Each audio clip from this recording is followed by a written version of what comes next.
People who voted for President Biden in the election, how do you feel about him now almost 90 days into his administration? May, he's kind of like a ham sandwich. Nothing special, but it's not going to give you diarrhea either. Is that a typical verdict on ham sandwiches? Apparently, they're best as a hot ham and cheese. Personally don't like ham, but almost everyone I know loves it. A good ham sandwich is thick sliced actual ham lightly fried on both sides and served warm with mustard and butter in a crusty roll. But a ham sandwich is a cold bland disappointment which keeps you alive, much like Biden. Hey, man, I'm just here to talk about ham sandwiches, not politics. Sorry about my ham-fisted attempt to push my political agenda. You should hammer out the details a bit more. I must be the odd one then because I like cold ham sandwiches. Maple ham with some Kewpie mayo on potato bread and I'm good. In comparison, Trump would be gas station sushi. Seems fancy, but will destroy you from the inside. Smells funny, kind of orange in color, has me scream dear God why as I lay awake in pain all night. That hits close to home. Reddit is not the same. Nobody answered the question. Most popular answer is by a Canadian that didn't vote for Biden and all the other comments are about Trump. Edit. Thank you all for these awards. I was not expecting this. I guess there is still hope if others agree. Let's just agree that both sides got screwed but one got screwed harder. Now the most popular answer is a meta answer about Reddit, that seems pretty standard. Critical Reddit theory. I literally was thinking this the moment I came across your comment. Like the top comments don't answer at all. Every Ask Reddit thread is the exact same lol. Doctors of Reddit how was? Not a doctor but. Don't forget, how would you feel about an option to turn off any mention of American news on this American-based website? I feel fine. When I voted for him, I thought he was going to be very okay. He has been very okay. The border situation seems a little concerning but I'm not watching the news, because I assume he will do okay, not great. Just okay. When I voted for him, I didn't think he would be great, but I expected he would be way better than the alternative. 90 days later, expectations met. It doesn't get mentioned in the news about immigration but Central America got hit by their worst hurricanes ever last fall. Entire villages destroyed, entire crop harvests destroyed. Those people are going to go somewhere when they need to survive. And we would do the same, if our country was destroyed like that and we couldn't survive within our own borders.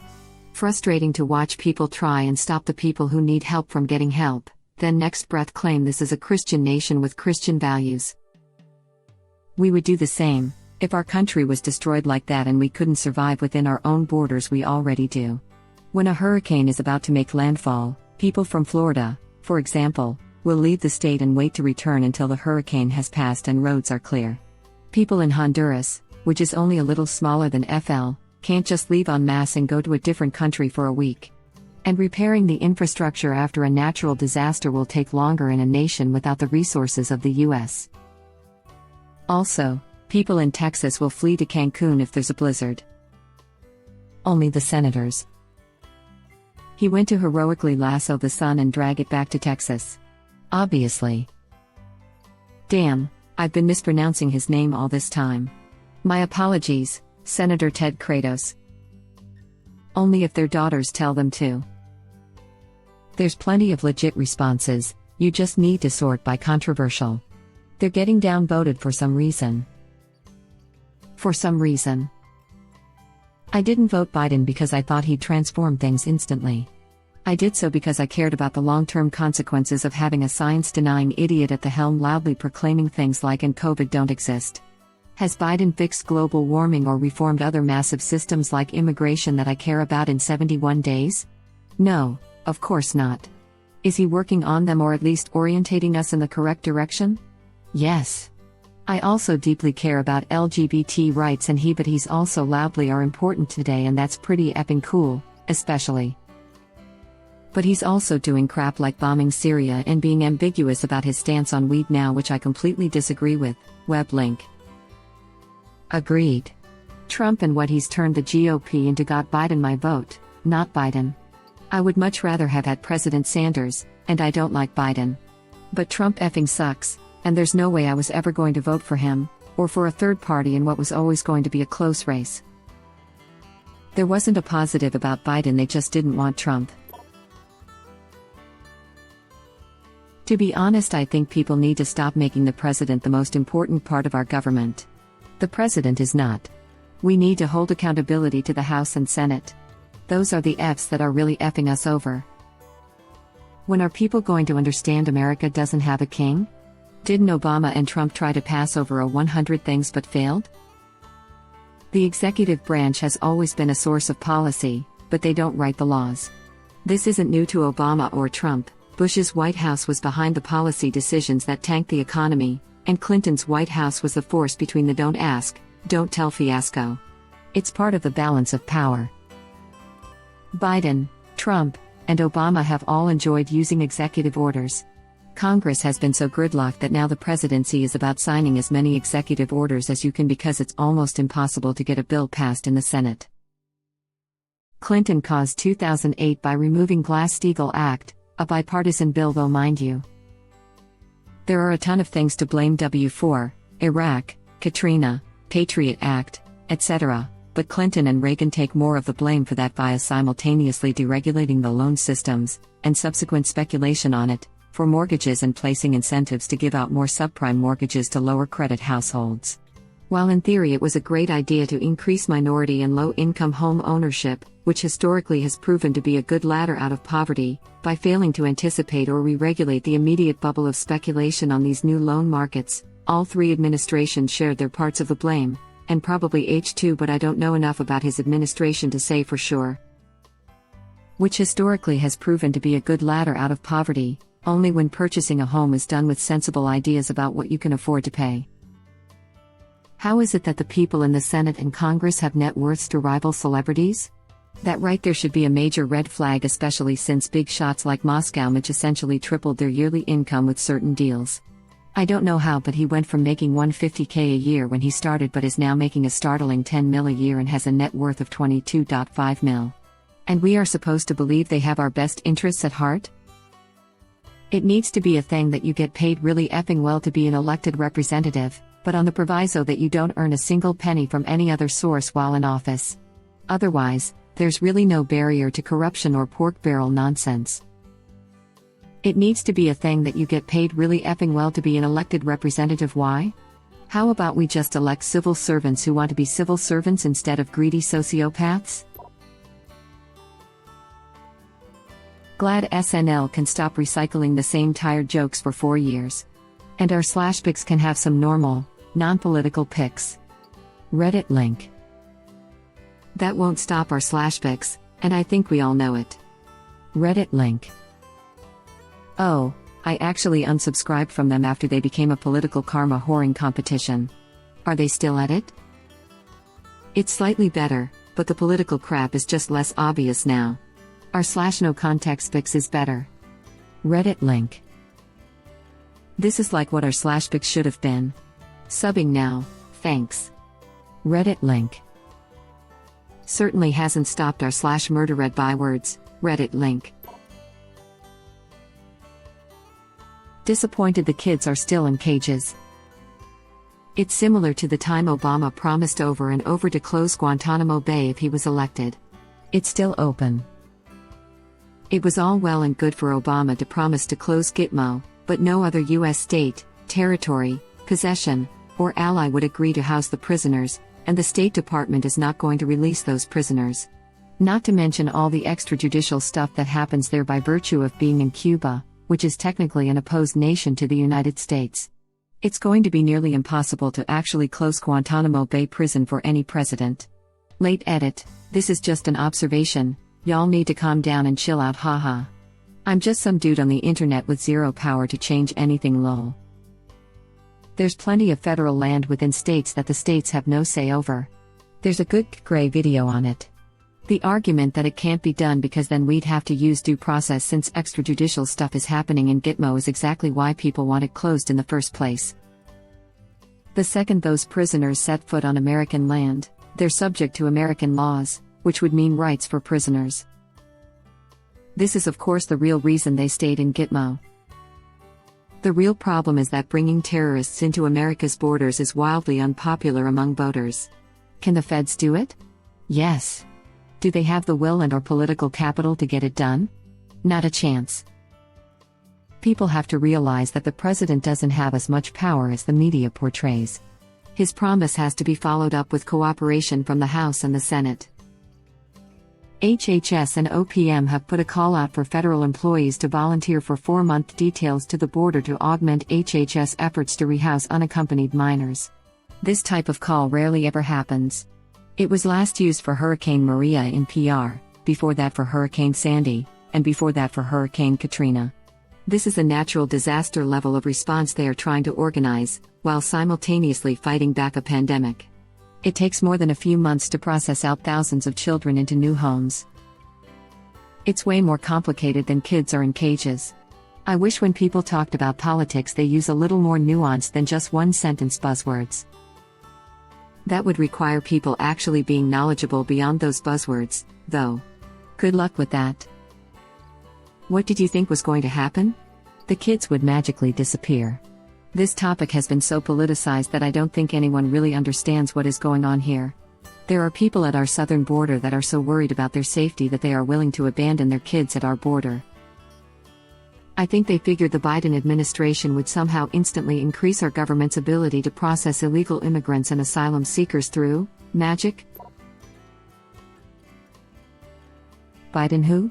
Just glad Trump is out. Central theme of this thread. Was also the central theme of the election? I feel pretty much nothing about him. He's almost invisible. It's just what I was hoping for. Edit. To everyone replying saying that I'm a terrible person because I don't care about what's going on, F you all. That's not what I meant and it's not what I said. I just like waking up in the morning not asking, I wonder what he's done this time? It doesn't mean I'm not paying attention and it doesn't mean I don't care. You can take your stupid inferences and shove them up your collective asses. Dude, that is classic Reddit initiating arguments over semantics. People try to take what you say and infer as much information as they can about you based on 1 or 2 sentences, and then take some form of moral high ground based on their made-up argument. It's really wacky. Armchair experts everywhere. If you aren't constantly outraged and on edge, you aren't being proactive enough, apparently. It's goddamn tiring carrying a doomsayer's mindset around 24/7. The only way for insecure people to broadcast their imagined depth of analysis is to pretend to have a serious problem with a great deal of things. Ask these people for solutions, and watch them scurry like roaches in the light. I haven't been happy in 20 years and now you shouldn't, too. The kicker is when these people are like, young 20s themselves. It's so bizarre. I don't understand it. Like it's a Reddit comment, please relax. Upvote for F you all. This. So much this. There's no drama, there's no tweets, there's no constant did you hear what the president did? He's just doing the job to the best of his ability and I get to move about my life with only knowing as much as I choose to know. Right when the biggest drama is his dog nipping/biting someone, I'm content. Hi, said this the other day. I'm not American but as a close neighbor too, I was commenting on how quiet the news has been lately. Even the drama of the dog nipping has been more along the lines of "Aw, poor rescue doggo must be so stressed out with all the changes, I hope he settles in soon." As an American, I am also able to sleep better. I have so many questions. Has he gone golfing? What's his wife doing? Is he staying at the White House or some country club? Is he just doing his job? What a boring president. I can't wait until presidents are younger and they stop going golfing and have LAN/gaming rooms to relax in. Then the big discussion will become what kind of system or console do they use. In 20 years when the president is going to start streaming Warzone in his free time. Just imagine, wars are no more because countries settle their disputes by electing their top gamers to do battle in digital gladiatorial combat. Breaking on CNN tonight. The president screamed the N-word during their COD stream last night. For the 5th time in a month. The press secretary commented, "That's gamer culture, Bro. Biden did relax by playing Super Mario Kart a while back. Let me start by saying I was not excited to vote for Biden. He was not at all my first choice. Or my second choice. Or my third choice. But he got the nomination, and was obviously a damn sight better than the opposition. I think he's done what America needs right now. My choices were people who were going to completely dismantle all the damage that had been done. But in retrospect, what we needed was someone who was going to quietly come in, fix things that needed to be fixed, put young people of diversified backgrounds into career-launching positions, and stay out of the news as much as possible. Before the election, I was really disappointed that he got my vote. Now I realize that he wasn't doing it for the glory or for the exposure, but because we obviously needed someone with experience who knew how to not only navigate the politics of presidency but also bolster the future politicians of the nation. I'm a half fan now. Honestly, he wasn't my first pick either, but he's doing better than I expected. I still don't agree with him on everything, but I don't think I'll ever find a politician who does. Even when I disagree with him, I still believe he has the best interest of America at heart, which is far more than I can say about his predecessor. That makes it a lot easier to have a real conversation with his side. I still don't agree with him on everything, but I don't think I'll ever find a politician who does. A lot of Americans seem to have this expectation, but it is an impossibly high standard. Political issues are too complex for too thoughtful people to completely agree on every aspect, let alone the relative importance of those issues. My rule of thumb: the only time you'll agree with a politician 100% on every issue that exists is when you yourself are that politician. That's it. To expect otherwise and to hold on to ridiculous purity tests for everything is foolish. I don't agree 100% with myself from yesterday. There's no way I'd find a different person whose beliefs align perfectly with mine. That's my thing with politicians. I may not agree with their ideas of what is best for my state or the country, but it's important to me that I get the sense they're doing what they think will help their state/country. I never got that feeling with Trump. Same, more or less. I was pissed when he won the primary, but by the time the general came around, I was mostly on board. I don't expect him to do everything I'd want him to do, but he does seem to be prioritizing basic competence in government, generating as little made-for-TV bullcrap controversy as he can, and making good faith efforts to address some of our biggest domestic problems. He's pushing broadly popular legislation, and being conciliatory toward conservatives without pandering or bowing to every whim of Senate Republicans. Now if we can just get the Senate to reform the filibuster, we might actually get some useful stuff done. I like this response. Very diplomatic. Thank you for watching. Please subscribe to be the first to know about Red Rabbit Reader's new videos. If you like our videos, please like them on YouTube and share them with your friends. We welcome your comments below. Press to start another of our videos.